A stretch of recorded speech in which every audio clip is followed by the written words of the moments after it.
Готові сунути на Сумщину та Харківщину. В ГУР заявили, що наприкінці травня чи на початку літа Росія розпочне новий великий наступ. Про це представник розвідки Вадим Скібіцький розповів в інтерв'ю виданню The Economist. Проти України вже воюють понад 500 000 окупантів. За місяць ця цифра зросла до 514 тисяч із 470. Але для наступу на обласні центри у росіян досі бракує сил. Про це заявили в Центрі протидії дезінформації РНБО. Наголосили, що інтерв'ю розвідки було спрямовано на західного глядача, і про очікування боїв на підступах до Сум чи Харкова не йдеться. Наступ росіян в травні, в червні, протягом всього літа, який вони готують, який, очевидно, буде, в основному сконцентрований на Сході. Втім, є заяви командувача сухопутних військ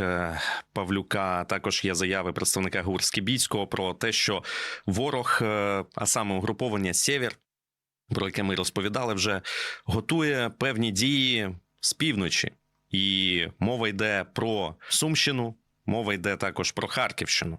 При цьому багато хто вже вирвав з контексту заяви Скібіцького, безпосередньо почали писати про наступ на Суми, на Харків. Він цього не казав. Угруповання «Сєвєр», яке налічує там 40 до 50 тисяч живої сили, це замало для того, щоб наступати на великі міста, на такі як Харків. Це може бути прикордоння як Сумщини, так і Харківщини. До всього сили оборони готові. Для того, щоб йти на Харків, ворогу потрібно зосередити щонайменше 100 тисяч окупантів. Такого скупчення не спостерігається. На цьому наголошують в обласній військовій адміністрації. Але для постійного повітряного терору у росіян достатньо зброї. Окупанти знову вдарили кабами по місту. Загинула 82-річна жінка. Останні 8 років вона була прикута до ліжка через інсульт. Вибуховою хвилею травмувало літнього чоловіка. Ще одна людина звернулася до лікарів через гострий стрес. Врятувала від осколків штори, хороші такі плотні штори, і врятувала, що осколками не посікло. Так би, звісно, всі б стекла полетіли б в мене. Це уламки від уніфікованого міжвидового плануючого боєприпасу калібру 30 см. Він випускається, в даному випадку він випускався з винищувача, з літака. Дальність польоту цього боєприпасу складає до 90 км.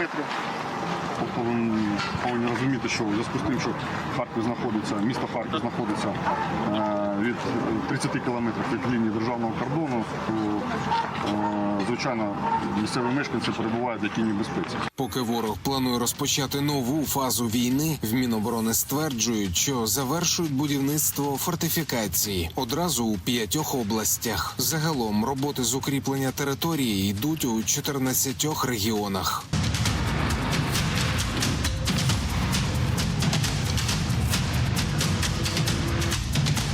Невдовзі росіяни розпочнуть масштабний тришаровий план дестабілізації, заявляють у розвідці. Йдеться про військову компоненту, а також про дезінформаційні кампанії і дії, спрямовані на міжнародну ізоляцію України. Але наші ключові партнери, вочевидь, діють на випередження. Міністр закордонних справ Великої Британії Девід Кемерон був у Києві. Заявив, що українці можуть використовувати британську зброю без будь-яких обмежень і на своїй, і на російській території.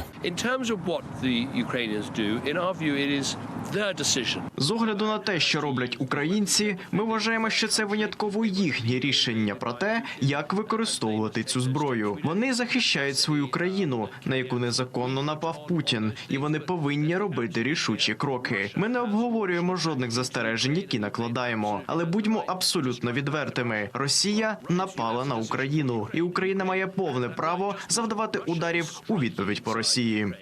Коли перші Storm Shadow прилетять на аеродроми та склади БК у Ростовській чи Білгородській областях, це ми дізнаємося незабаром. А українські захисники тим часом і надалі дивляться у бік Криму. Як добровольці реагують на зелене світло, оголошене Лондоном, П'ятому каналу розповів речник УДА Південного напрямку Сергій Брачук. Тобто ми прекрасно розуміємо, що наша стратегія бити по російських об'єктах, ну добре, що кажуть, дядьку, ви дозволили. Ми і так це вже робимо, будемо це робити. Це правда, тому що коли питають, як захистити Одесу від балістики, традиційно всі кажуть про системи ППО, так?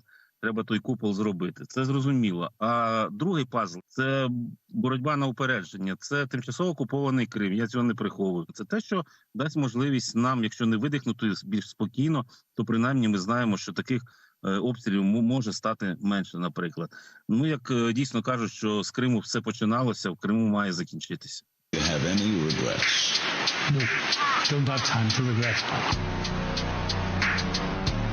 Олексій Пасак, 5 канал. Щоб ви знали про всі злочини ворога, наша знімальна група фільмує події на фронті. На передову їздять не з порожніми руками, а з гостинцями для наших захисників. Все завдяки вашій допомозі. Якщо маєте можливість, просто відскануйте камерою телефону відповідний QR-код, який зараз бачите на своїх екранах. Долучайтеся, будь-яка сума важлива для нас. Дякуємо за підтримку. 97 бойових зіткнень відбулося на фронті за добу, повідомляють у Генеральному штабі. Найбільше окупанти наступали на Авдіївському напрямку. Там наші армійці відбили 28 атак. Росіяни не полишають спроб просунутися на Бахмутському відтинку фронту. Тривають бої і біля Красногорівки та Георгіївки на Донеччині.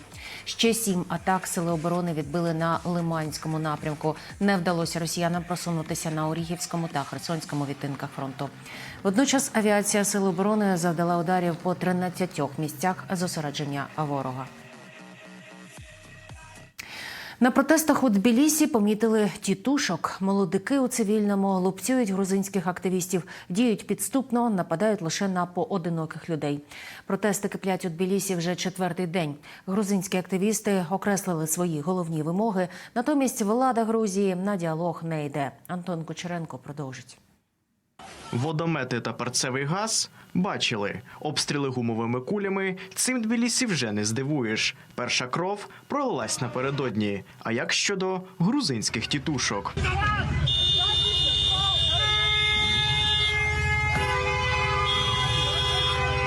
Все за лекалами антимайдану. Грузинські поліцейські втомилися паскудити руки. Замість них за активістів у Тбілісі взялися тітушки.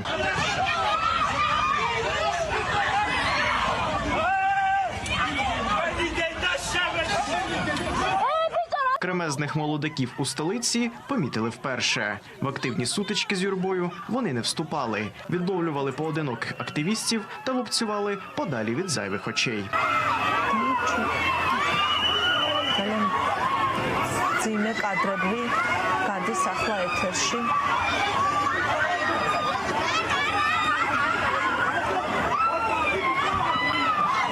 Грузинська столиця клекоче вже 4-й день поспіль. Протести не вщухають та вже стали регулярними. Люди збираються щодня у визначений час у всім відомих місцях. Грузинське громадянське суспільство ще ніколи не було таким сильним. Ми виступаємо проти авторитарного режиму і ніколи не здамося, а надто впевнена грузинська молодь. Ми будемо боротися до кінця, до перемоги.